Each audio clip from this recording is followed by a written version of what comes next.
Good morning mga kolmigas ng Leyte. Magluluto tayo ng ulam ngayon, no? Ito po ang ating ulam ngayon. Chicken feet. Mag-adobo po tayo. Mayroon na tayo dito mga ingredients. Yan, no? Yan, itong ating mga ingredients ay masarap po ito. Ito, lalo na ito. Sibuyas ganda. Sibuyujin. Okay. Mainit ng ating karaha. At lagyan na natin ng oil. Yan. Medyo painitin lang muna natin, no? Para madaling maluto yung ating mga sangkap na sili. Marami tayong sili dito. Gusto natin yung sipa. May tamang sipa na anghang. Okay, mainit na itong ating mantika. Kaya lalagay na natin ang ating mga panakot dito. Yan. Huli na lang ito.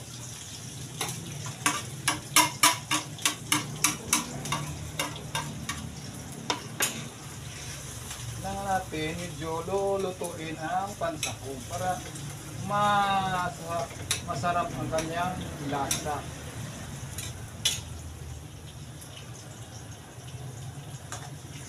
Oh.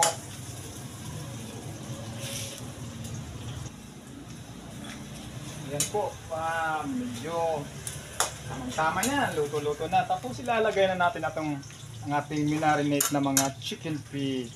Ayan, minarinate natin sa suka at tuyo. Okay? Ang sarap kaya nito. Ayan.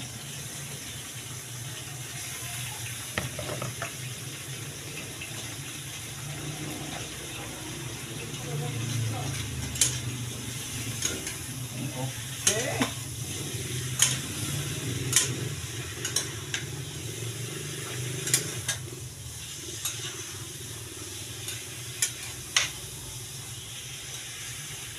Yan, lumalabas na yung mga sahog.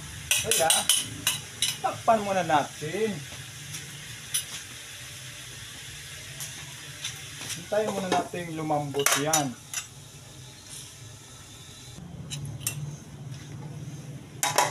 Ayan, medyo okay na siya. Lumalabas na yung sabaw niya. Okay. Mayroon na naman tayong ilalagay para maging masarap. Itong Espriti. Yan po ang pinakasabaw natin, yung Espriti.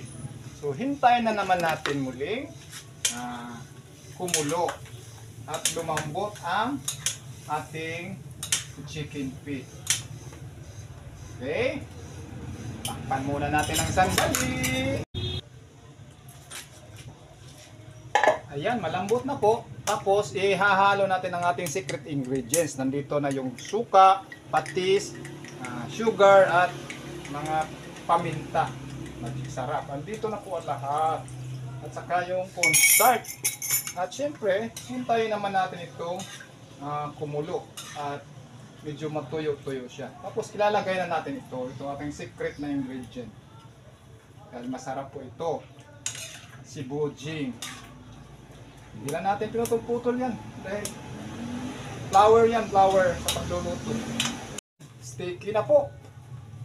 Kaya, ito na naman ang pinakahuli. Itong mamash. Sasabay na natin si mamash. Ito ang pampasarap. Okay? Yan. Tapos, hanguin na mamaya dahil luto na this. Okay, thank you for watching. Good noon po sa lahat.